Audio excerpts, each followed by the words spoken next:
a suit. Drink water. Don't drink and drive. Game over! Take it light. Okay. Now you're more fluent. He got free! Up, Bears. So this is really good right here. Absolutely. Let's do it.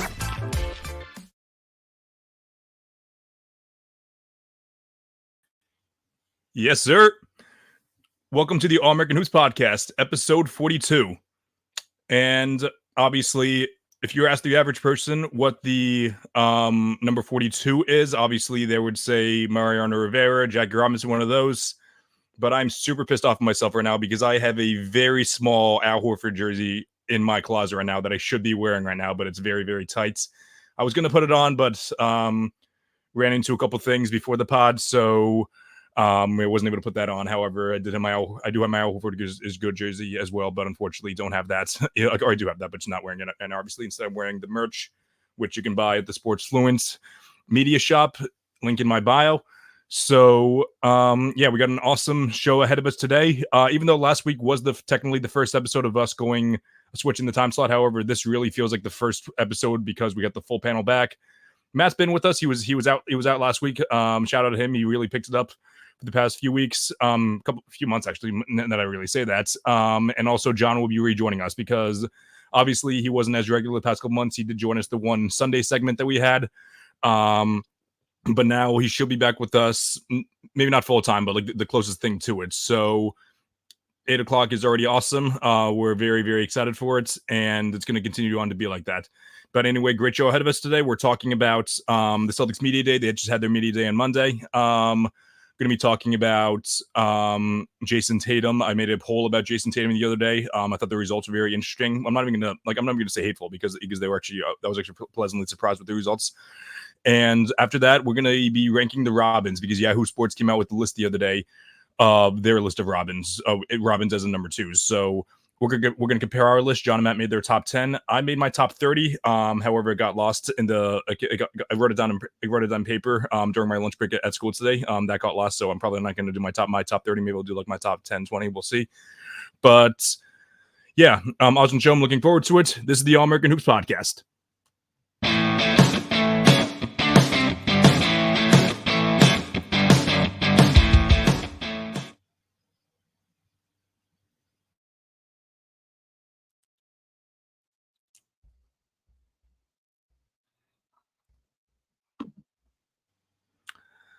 Welcome to the show. As per usual, I'm joined by my younger brother, Matt Driscoll.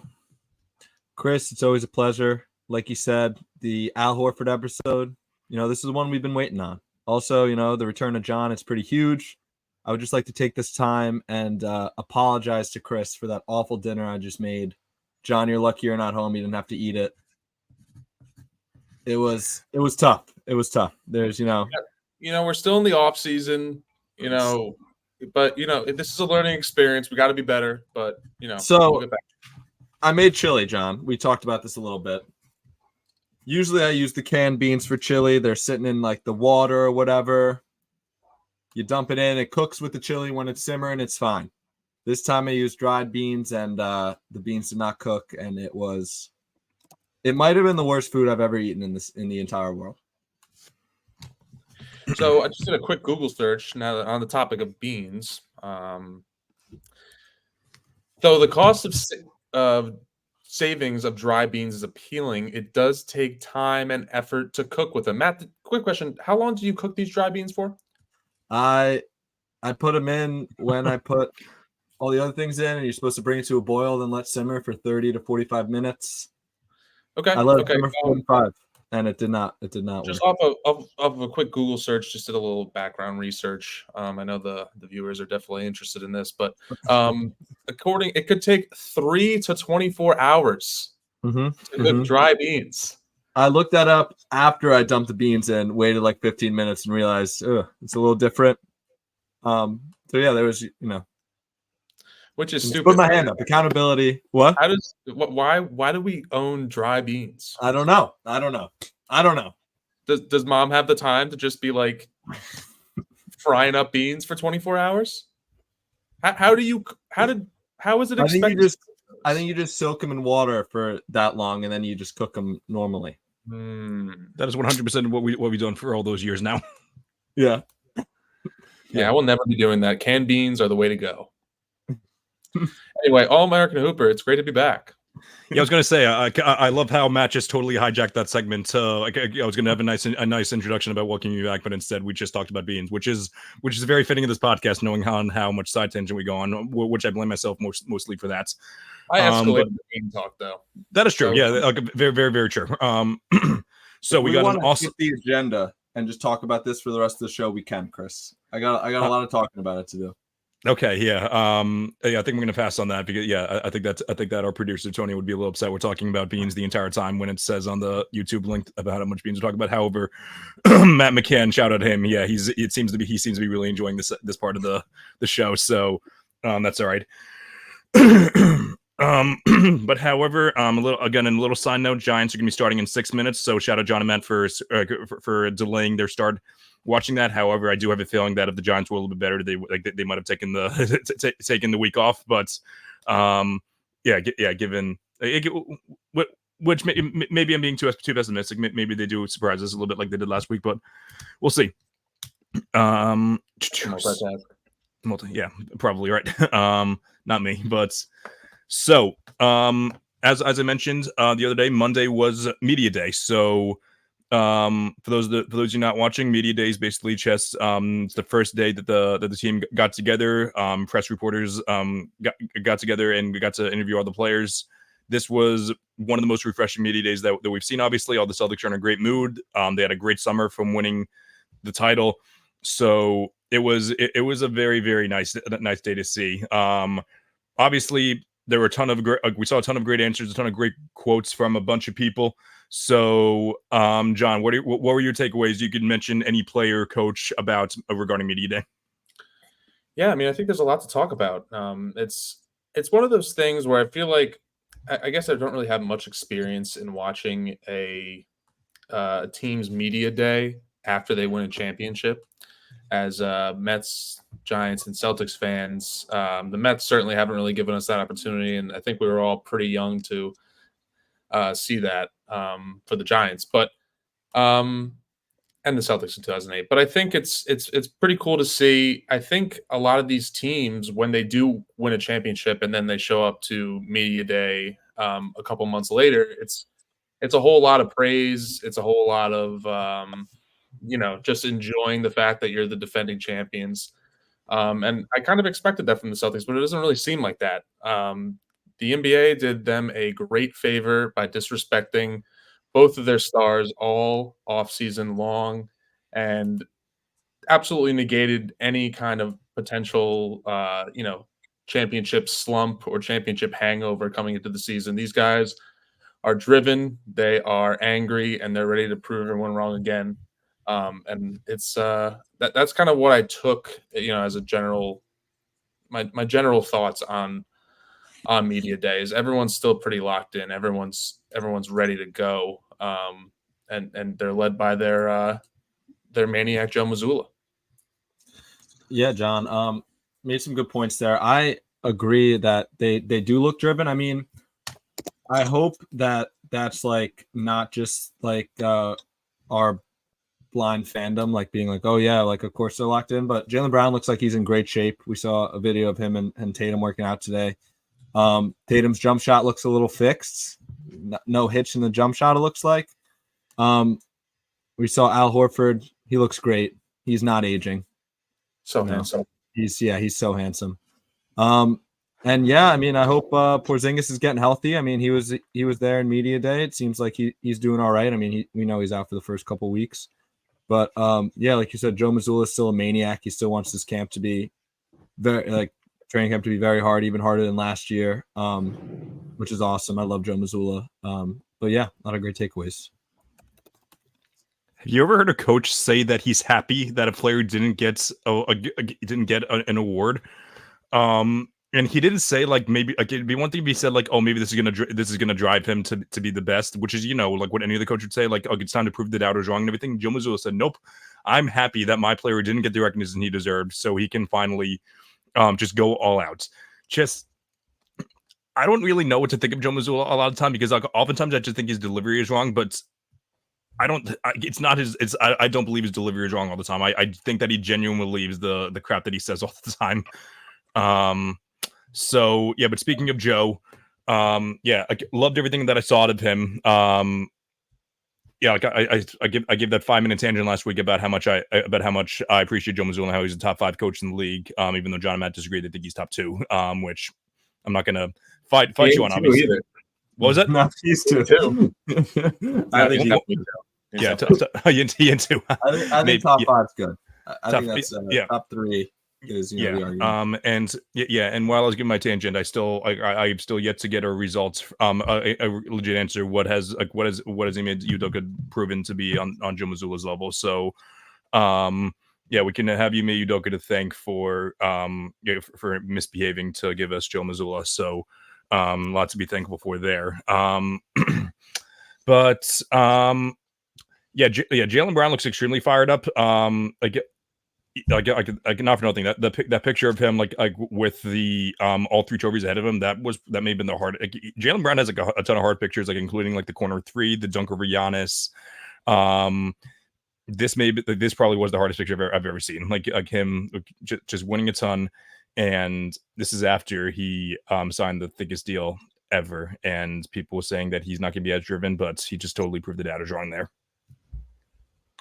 Yeah, Jaylen Brown is now signed 2 contracts that people said were an overpay, and he's outplayed them both times. Yep.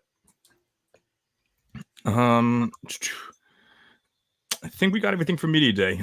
Is there? I don't know if there's anything else. I guess one thing I didn't include the agenda was just if there is one thing this year to be concerned about. I would say let's eliminate the Porzingis injury because like that's one thing everyone's concerned about. But is there anything else that we might be concerned about heading into the year? It's tough to say like anything nervous or worried about. We got everybody back besides O'Shea Brissett, who we replaced with Lonnie Walker. But I guess just something to be concerned about is complacency. Like maybe there might be a little championship hangover to start off the year. This is just like reaching for things because everyone's back. Porzingis will be bubble wrapped until Christmas. But yeah, maybe just that, like they won't be as motivated to get one because they just won one last year, but we'll see. Yeah, I think in terms of like concerns, I think you really have to try to think about some, but there are a couple realistic ones. I think complacency is always a risk, especially with a team that's just talented, right? I think there is like the East got better. I mean, you can definitely argue that. The Knicks are healthier. They added another, number 3-4 option, like a very, very good number 3-4 option.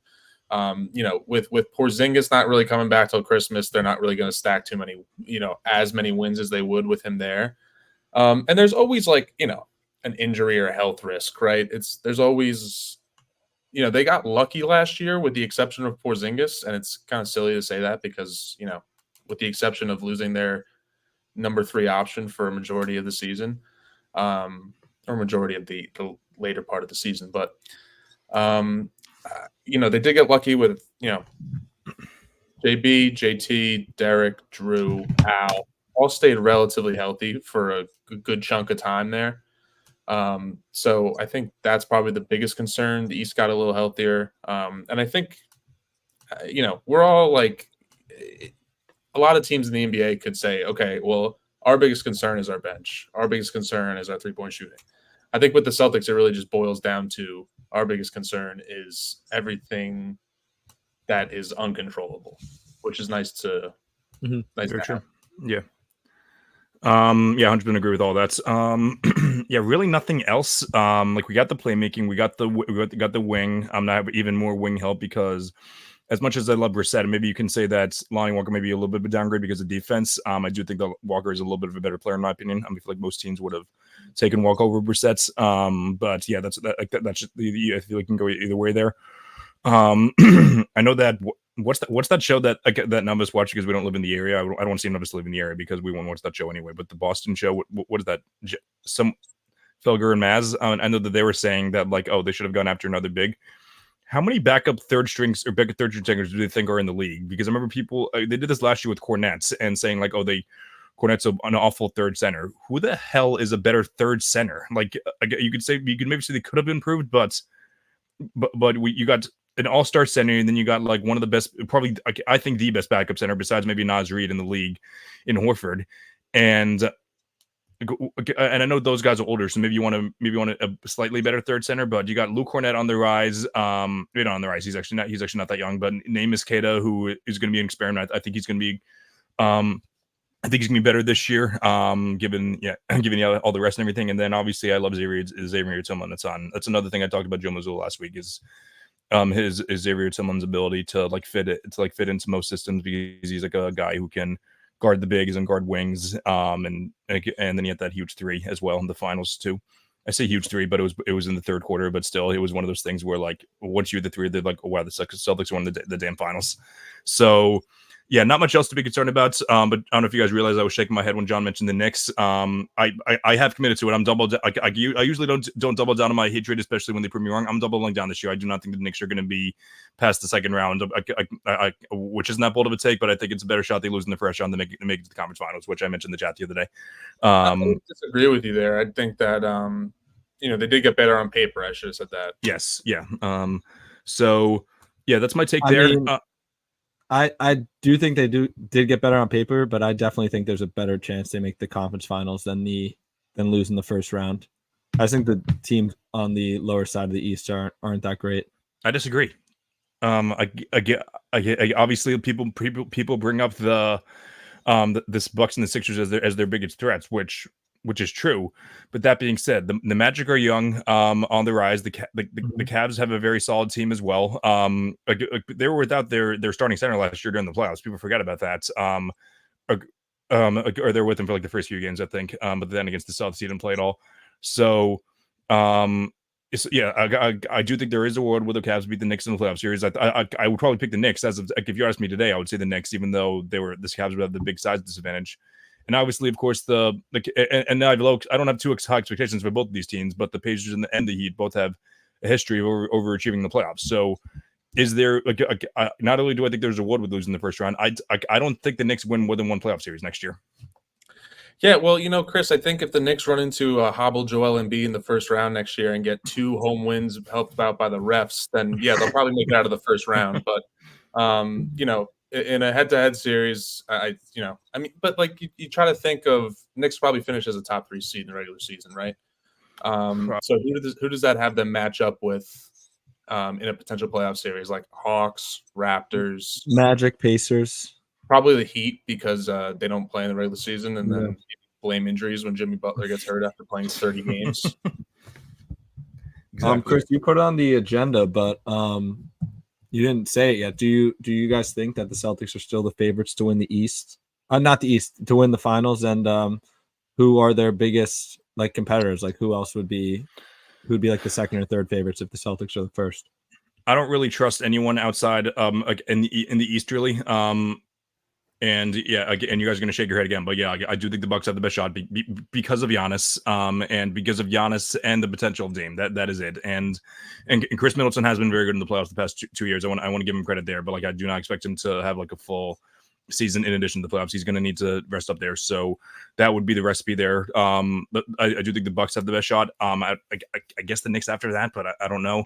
Out west, there's a good amount of teams that I would take, but yeah, I'm not going to totally steamroll off those teams. Matt, do you want to give your take on any one or two of those teams that you think could pick off the Celtics in a possibility? I think the second team that the team that has the second best shot of winning the finals is the Oklahoma City Thunder. They got so much better this offseason. They were the 1 seed last year. They're just getting another year of experience in the playoffs. I think it is the Thunder. I will say I do hate on the Bucks a lot. It's just I don't think their depth concerns me, but obviously their top players are really great. But it's what do you get from Brook Lopez? He was pretty good last year, but he did signs of aging. So if he comes back and he's the Brook Lopez that we know he can be, back in the day, not even back in the day, a couple of years ago, the Bucks could have a shot at coming out of the East, but I don't know. I think there's a couple teams better in the East than the Bucks. I would take the Sixers and the Knicks over them if I'm being totally honest. But I think it's Celtics, Thunder, then the Timberwolves, and then the Knicks, I would say, are my top 4. Yeah, I mean, I know we all like to poke fun at the Knicks because we have a lot of friends that are Knicks fans, but they're very clearly my second team in the East for me. I think that they did, and granted, I will say they ran into some bad injury luck last year. Was that from their coach playing them 45 minutes a game in a February game? Maybe. But if they were healthy, they probably beat the Pacers, right? I mean, we can play hypotheticals all night long, but you have to give them a little grace when it comes to that. They probably would have lost in 4 or 5 to the Celtics regardless. But if you want to talk about the second best team in the East, the team that if I'm the Celtics, are looking at saying, okay, maybe this is the team we look at as who might be our matchup in the East Conference Finals if they make it there, barring knock on wood, if they make it there. And then out in the West, I still think the Denver Nuggets are a team that you have to think about. I know that they lost some guys this year, but I really like the Nuggets. The Thunder did get better. I agree with you there, Matt. But I think that it's going to be interesting, and it's just like I'm holding back from saying that. Like on paper, none of these teams match up with the Celtics. They don't. A healthy Celtics team, and maybe that'll come back to bite me in the ass. But I think if the Celtics stay healthy, they play their game, they should repeat. Yeah, I think it's tough. It's tough to go back to back. But like you said earlier, it's really like roster for roster, paper for paper. I do believe the Celtics are the best team in the league again, and it's like they do have the experience. They went through. They won the finals last year. They're battle tested, as Chris loves that phrase. So I do think it's theirs to lose. I do think they're still the favorites. I'm really happy that all 3 of us said a Western Conference team and nobody mentioned the Mavericks. They're not getting past the first again. I'm doing some generational hate watching. They're not getting past the first round either. I think I agree with that, Chris. I don't. I mean, it was a great run last year, but I think there's a couple teams in the West that are better than them. So they're going to be. It's going to be like the Heat. The Heat won an awesome run in 2020. They won an awesome run in 2023. Everyone has no one has expectations for the Heat this year, but everyone had expectations for the Heat in 2021. They lose, and then they get swept by the Bucks in the first round. So I'm expecting something very similar to the Mavs because I don't know when the last time a team that was awful defensively 1 through 3. You can argue 1 through 4. I don't even know who their power forward is. Is it Washington? Washington's a fine defender. He's not anything special though. So yeah, I'm not expecting anything special out of the Mavs this year.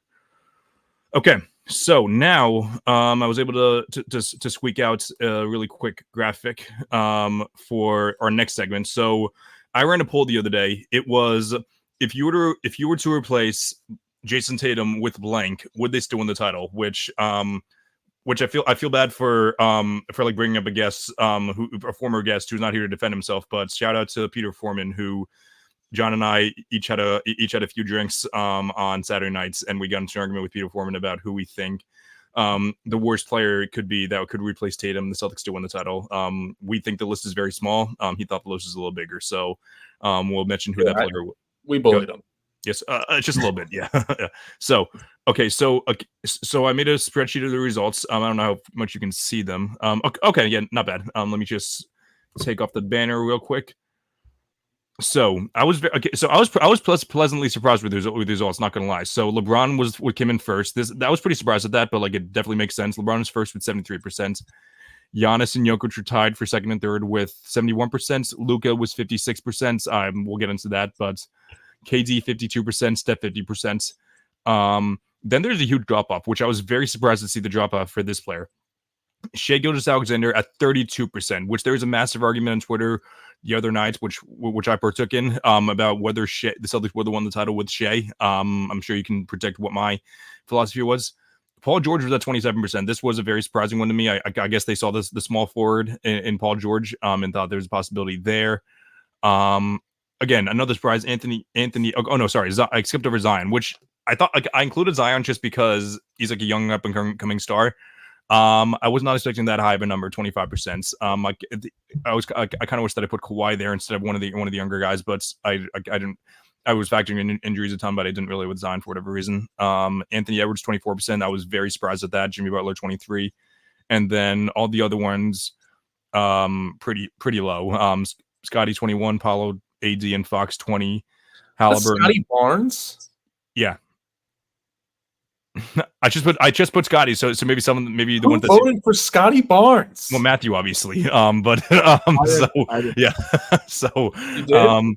No, but we're remember the time I took Scotty Barnes over Damian Lillard in the All-Star draft? that was That very was a funny. good take. Yeah, That was Scotty Barnes stand, but he was another one I almost put, but like yeah, I figured that would be very close to the bottom. Halliburton, Siakam 19, two teammates there, DeRozan 15, Brunson 14, Booker 13, Mitchell 12, Kyrie 11, Sabonis 10. So a pretty steep, not steep, but like one by one there. John, besides your very angry take on Scotty Barnes, which you can expand on that if you want, but do you have any other big takeaways from this? Yeah, I think anybody who got a vote here was definitely caused by Dean Hanrahan.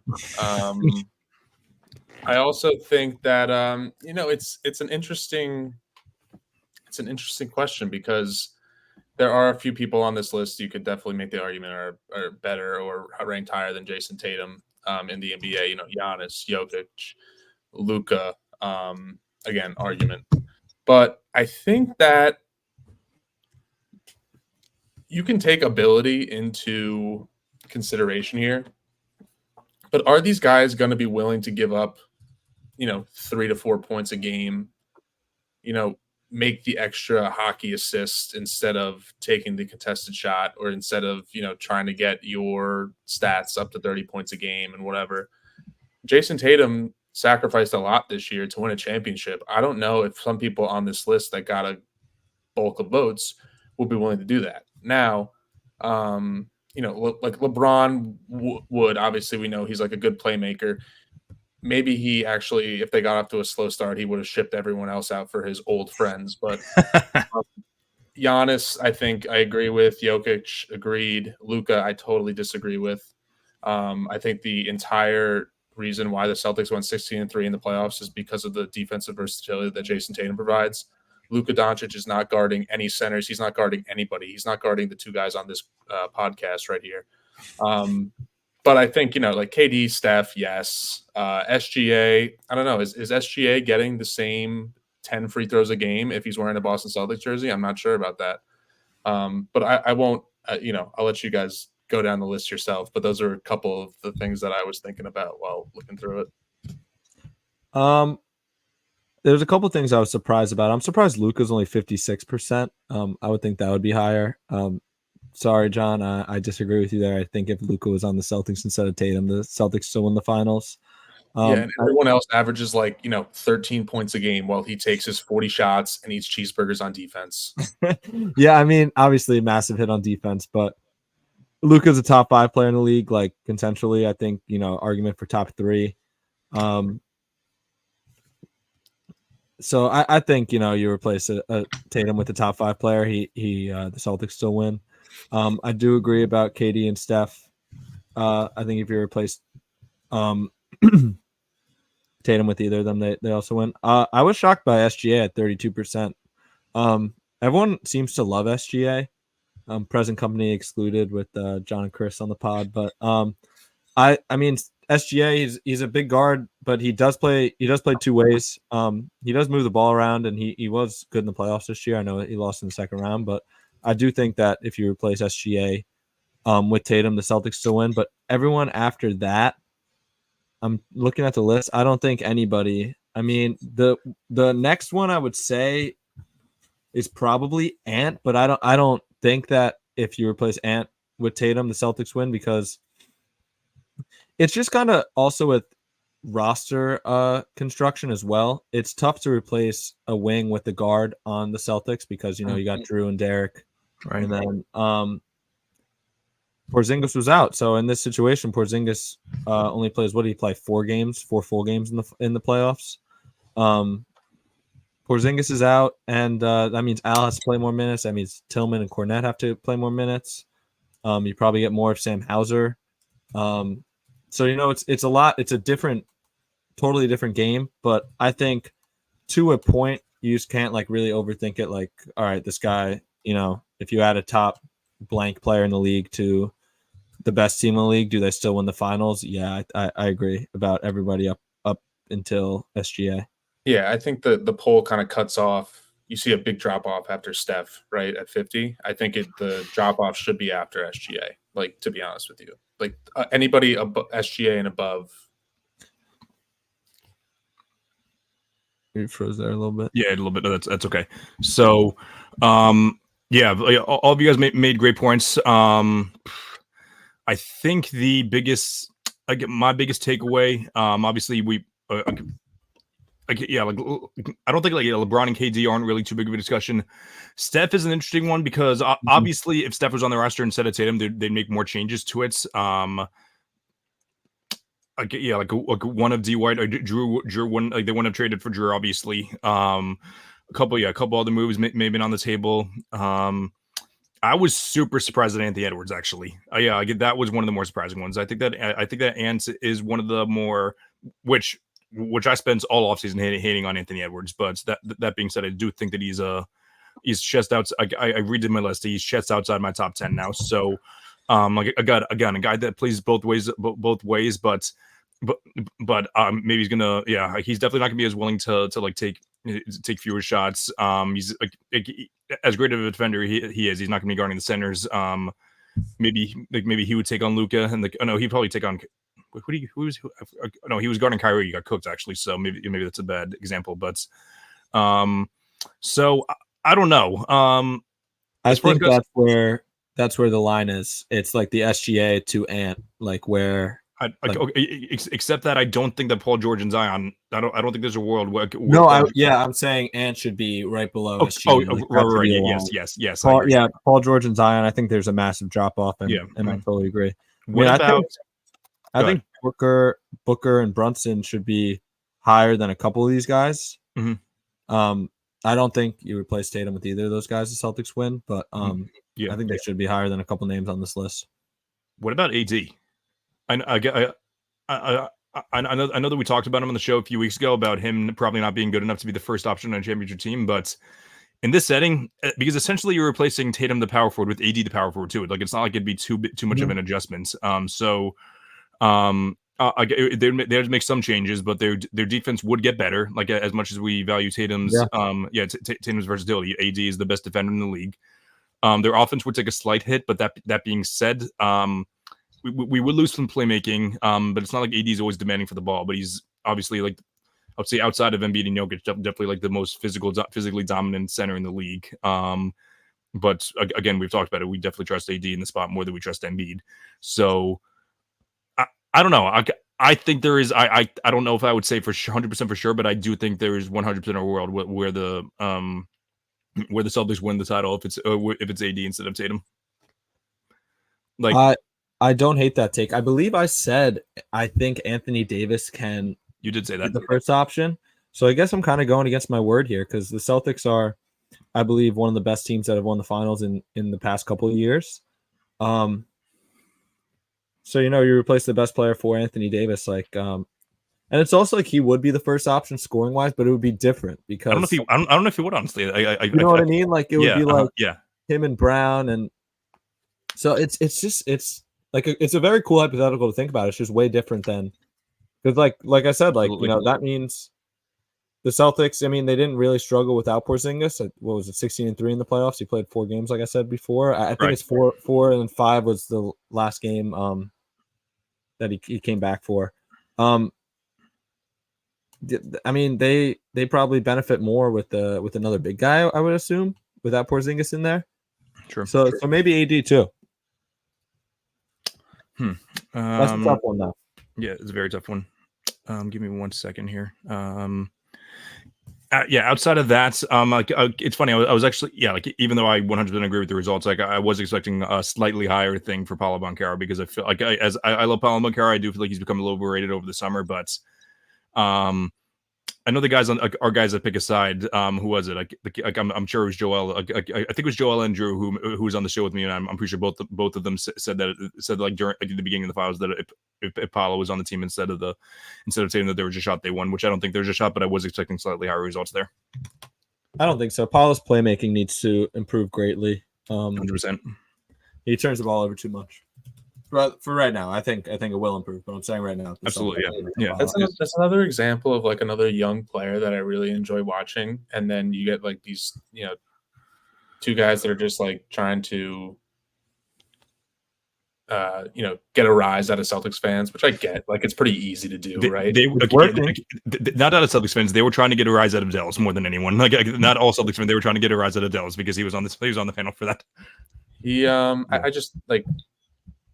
It's just annoying when that happens when you get like a player that you really like and then people try to put him in conversations where he doesn't belong yet. And it's annoying, but yeah. All right, good stuff, guys. I don't really think there's anything else too big. That was interesting how Halliburton got higher results than Brunson, Mitchell, and Booker. Yeah, very funny, right? Yeah, I'm surprised that the poll is a little fluctuated because there were more results for the guys at the top of the poll than the bottom, but still. I also, like, as I mentioned, I was hoping for more votes, like as we did in the past polls, but that's completely fine. Overall, not like pretty pleased with the results because if you were to see on Twitter, like the past few months, you would think that you could replace Tatum with Bronny James and they still would have won the finals. So. I was upset to see he didn't have a poll for himself, but okay, whatever. Wait, who did you say? Bronny James. Bronny James, yeah, right. Matt McCann just gave great examples for guys that are young and get too much hype, and J-Dub and Paulo. Throwback to when Dub from Player's Choice, no longer on Player's Choice, said that J-Dub was better than Jaylen Brown. So that's the prime example. Because I don't really hate J-Dub. I feel like he's a pretty likable guy, but I don't know. I feel like his ceiling is like a good two-way player, right? Yeah. Actually. That sounded more disrespectful than it needed to be. Mm-hmm. Like his ceiling is a great two-way player, right? But he's never going to be on the level of like offensive talent as Jaylen Brown. I also know that Jackson Frank also said that he was top 20 like earlier, like it was like just before the season ended. So, which was out because they said like easy top 20, and then they asked him, "Oh, can you give the teams you've been the number one option on?" He gave like 5 or 6 teams. So obviously he already knew of 24 players that were better than him, but he also included the Jazz. He said that he was better than Lauri Markkanen. Said he was better than Cade Cunningham. Which Cade isn't as bad as I initially thought it was, but still pretty bad in my opinion. But yeah, so. That's a perfect segue to when we ranked our top Robins, top number 2s in the league. So John and Matt's made their top 10. I didn't know if I was going to be able to make my top 30. I did in the middle of the segment. I was able to do some perfect multitasking there. So not gonna lie, I'm pretty proud of myself there. And the fact that my Wi-Fi was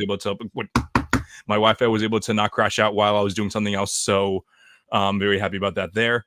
So, John, it's your first day back for a few weeks. So why don't you give your list first if you're ready? My entire list? Your top 10, not your top 30. Okay. Yeah. I actually made a top 12. I just wanted okay. I like that. Yeah. 2 honorable mentions. Mm-hmm. And please let me know if I completely forgot someone. Number 1, Jaylen Brown. Number 2, Devin Booker. Number 3, Anthony Davis. Number 4, Tyrese Maxey. Number 5, Kyrie. Number 6, Jimmy Butler, because I saw in the Yahoo article that Bam was there. I think Bam is far more reliable and stays healthy and is a better two-way player. So Jimmy Butler is the number 2 on that team. I got Sabonis at 7. I know it's like people really don't like Sabonis for some reason. I get it though. He kind of plays a little like dirty sometimes when when teams playing against him. Like he's like your classic like European throwing elbows, you know. But like you can't argue the stats, right? He has like a double like every game and a half. So, and then I have number 8 is Karl Anthony Towns. This is a Karl Anthony Towns stan podcast we love Cat. I know you can put Gobert there, but and Cat had a couple. He struggled a little bit in the playoffs, but overall, I think it's hard to argue against the offensive versatility and the playmaking. I have Siakam at 9, and to round out my top 10, I have Julius Randle. And my honorable mentions are Murray and Lillard. I think that Jamal Murray was probably a little higher on this list before the last playoff run. When you have Nikola Jokic as your number one and you continuously put up stinkers in the playoffs, it's hard to, you fell down a couple slots. And yeah, Dame Lillard, that's all I have to say about that. Yeah, John, I totally agree about Jamal Murray.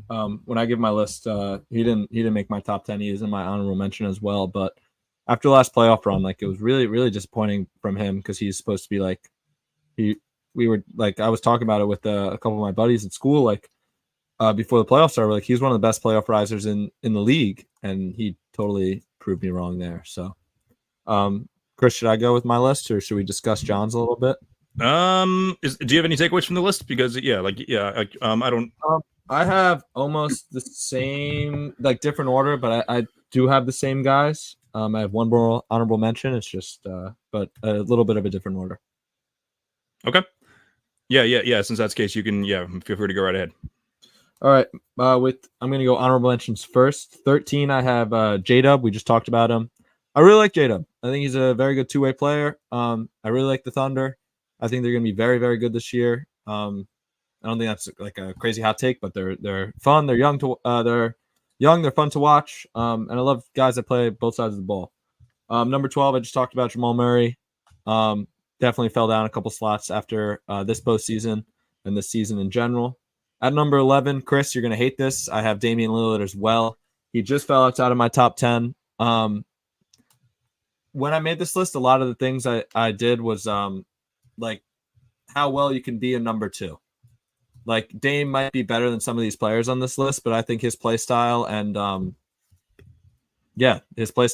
like how much he demands the ball and his, him being a liability on defense is why he was slotted at 11. I saw your tweet the other day saying if Dame is outside your top 10, it's insanely disrespectful. Sue me. At number 10, I have Karl Anthony Towns, big fan of Cat. At number 9, I have Julius Randle. I was between putting him at 8, where I have Sabonis. I think they're on the same tier there. I think Sabonis is just it's tough to compare these two in the playoffs because they're both horrible, but Sabonis is a little bit better in the playoffs.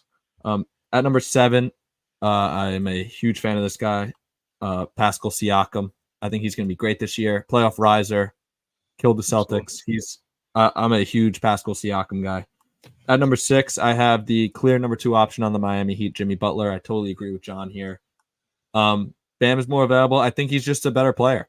I think Bam is better than Jimmy Butler. I don't know if that's a crazy take or not, but that's just what I believe. Well, he plays in the games, Yeah, he plays in the games, and he's really one of the few guys that can guard 1 through 5. Jimmy Butler used to be a good defender. Bam is one of the best defenders in the league right now, and his offensive game is limited at times, but he improved it last year. Not for nothing, like the Celtics took care of the Heat in 5 last year, and they took care of business. Like, Bam kind of cooked them for the majority of that series. Like, me and Chris went to game 1, and there were like 3 or 4 times where Bam would take that little fadeaway just inside the key. And it's tough, man. It's a tough guard, and it's a good shot. He barely misses that. And a little turnaround. We've said, we've mother effed him a bunch of times while playing him, but you got to give respect where it's due. And you know what? He's not a foul baiter either. He never see he gets when he gets fouled, when he goes to the line, he's going up strong and he's drawing a foul. He's going up to score, which is something obviously you can respect.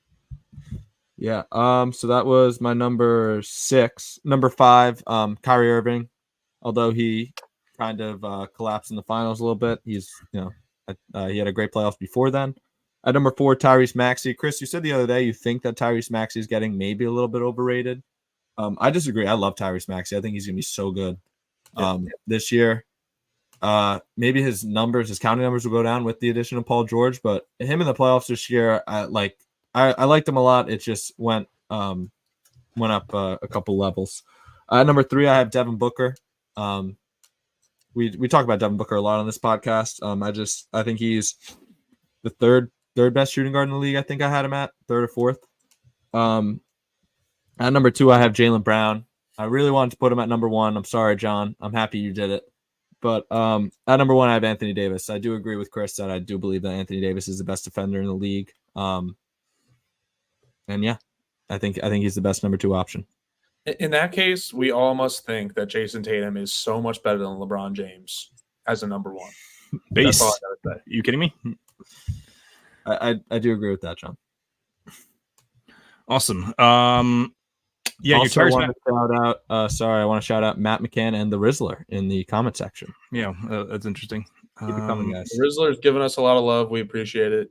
Shout out to Rizzler and Matt McCann as well. The Rizzler's kind of overshadowing him right now. He did call us the GOAT. Okay.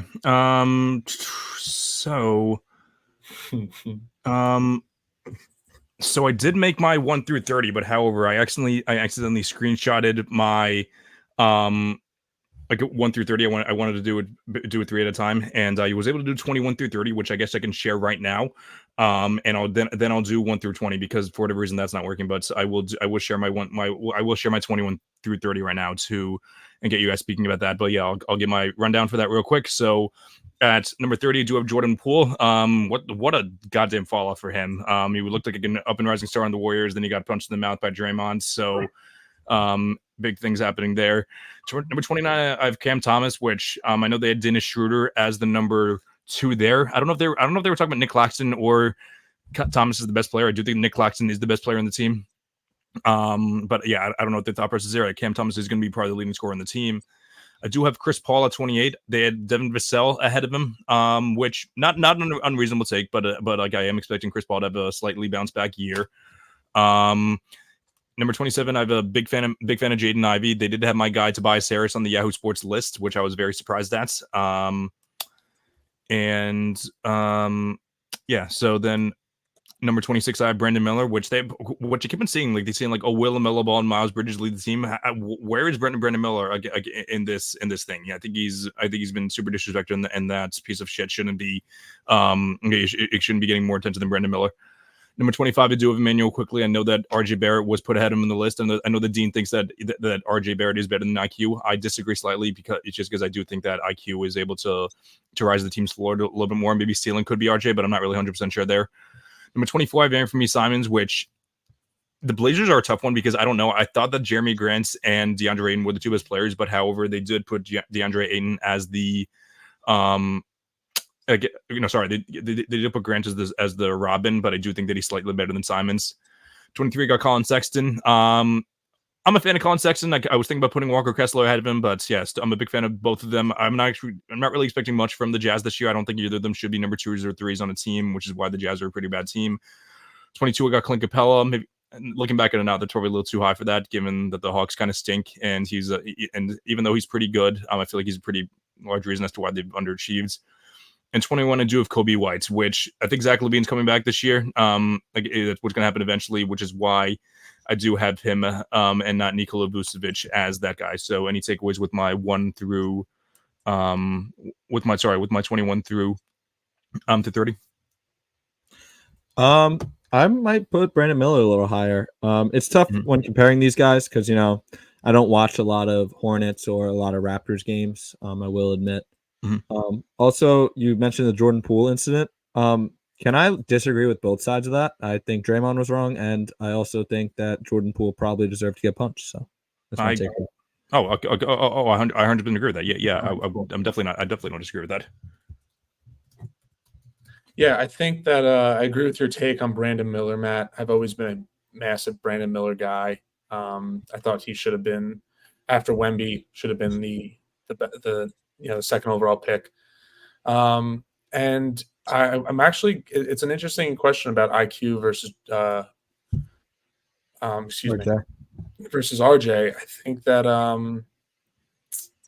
I think IQ gives you more like offensive, like scoring ability. Like he's obviously a better shooter. But I think if you're talking about two-way players, it's like the defensive, like the space defensively in between the two of them is pretty substantial, I would say. You got to give credit where it's due. He's a really good defender. But it's nitpicking though. I think I agree with a lot of the 21 through 30. Awesome, because I just was able to save the 11 through 20, so I think we're good to go there. We also have plenty of time because we don't have a show after this. So 11 through 20. So 20, I do have Fred VanVleet. They did have Şengün as the Robin. I strongly disagree with that, unless they had Jalen Green as the number one, which I don't think is the case. But yeah, I do think that Jalen Green he had a great end of the season, but I do think he's the third best player behind Şengün and VanVleet. I have our guy Franz Wagner, which I'm saying our guy because Matt has hopped on the Magic train as well. Number 18, I got Draymond Green, which they had Andrew Wiggins. Draymond Green is a better player than Andrew Wiggins still. Draymond Green is not as reliable, but when on the court, he's still a top 10 defender. You're taking Draymond Green over Franz Wagner in 2024, Chris? Yes. For now, yes. 17, I have Brandon Ingram. 16, they had Darius Garland as the Robin, which is completely understandable, but I'm expecting Mobley's younger and up on the rise. Darius Garland had a very bad year last year. Not bad, but just not up to his top two standards, I should say. 15, I have Jaren Jackson Jr. 14, Julius Randle. Of course, I have him lower than you guys did. With Matt, I don't remember. Did you have him in your top 12 or something? Yeah, I had him at 9, I think. You had him at 9? Okay, yeah. So yeah, but very unsurprising that I have him lower than you guys. Chet is totally the number 2 option. Sorry, you didn't get there yet. My fault. No, that's okay. Yeah, 13, I do have Pascal Siakam, which I'm a fan of him as well. I do think there is a world where you can have him a little bit higher. Matt McCann is asking where Tobias Harris is. Matt, if you were listening to the show at all, I did make a joke already about it, so not as funny from you. Sorry about that. Yeah, I do have Chet as well, which Yahoo Sports did have J-Dub ahead of Chet. So no, it's definitely not a shame on you for having him over that. But I do think that Chet's better and more valuable. Number 11, I do have James Harden. James Harden had a fantastic beginning of the year. I'm kind of regretting putting him a little high now. I definitely would rather have Siakam in the playoffs over him. Although I would rather have Harden over Julius Randle though, so that part I don't regret. Had to double down on the joke after the Draymond take. Thank you, Matt. That's a good one. So yeah, any takeaways here, gentlemen? I would take Brandon Miller over a couple of these guys. You had Brandon Miller at what, 26, 27? Yeah. I don't know why you love Draymond so much now. Like, I get he's valuable with the analytics and stuff, but he hurt the Warriors so much last year. He did.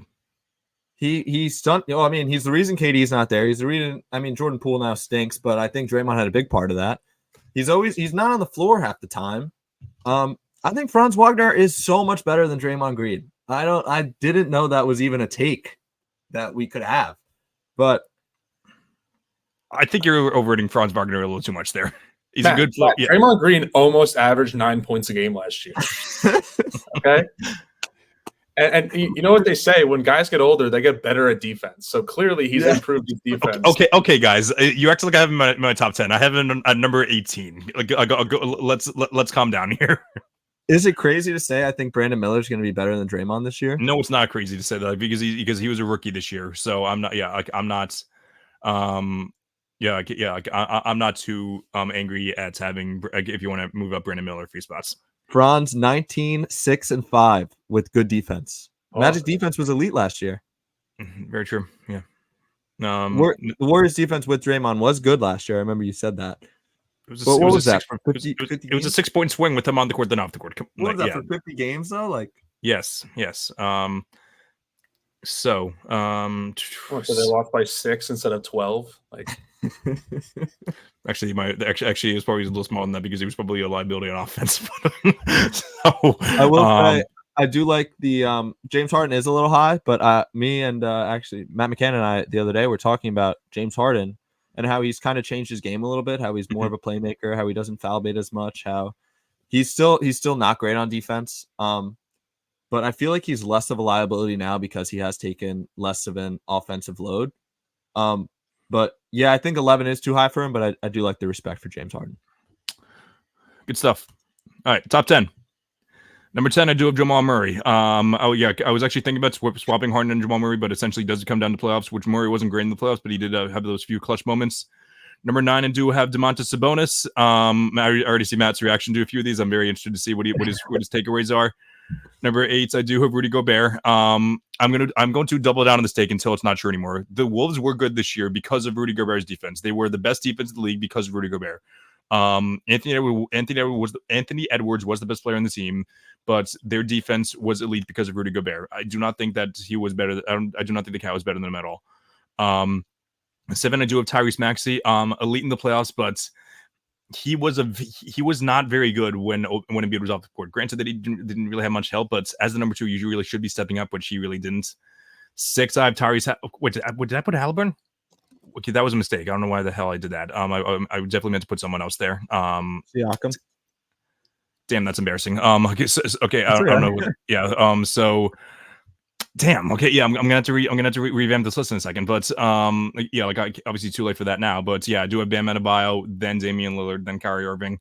That was a this one is a little tough for me. I do have Kyrie over Dame now because of the playoffs.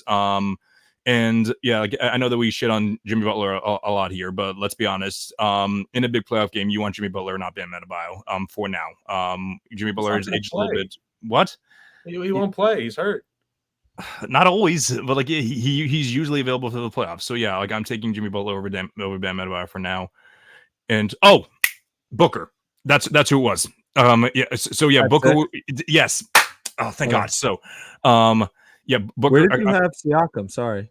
No, Siakam. I had Siakam at 13, but I think it was just one of those 13, things okay, where no, I had one of those things where I just had I don't know what the hell I did that there, but so yeah, I did have so I would have had Kyrie at 4, Dame at 5, Bam at 6, and then I would have had Booker at 3, then Brown at 2, and then AD at 1. So just pretend that's the list there, guys. I'm gonna make a quick. I'm gonna do this real quick, actually. But yeah, Matt, you had the biggest reaction. So if you wanna give your take on that, go ahead.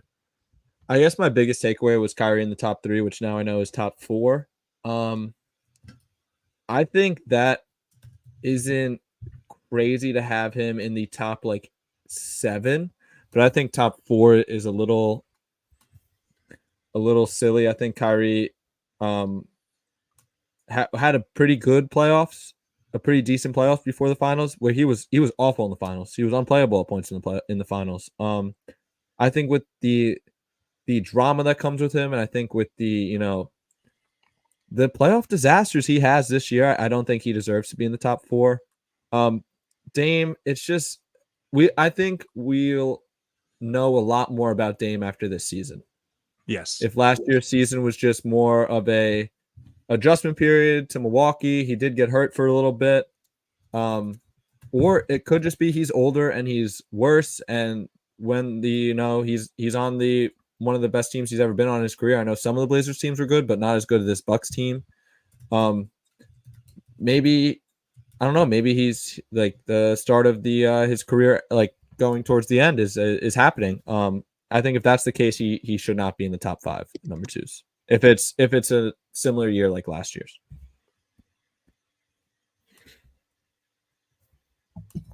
I also sorry, John. I also love the Gobert respect. If this was about screen setting Gobert wouldn't be on this list because he's number 1.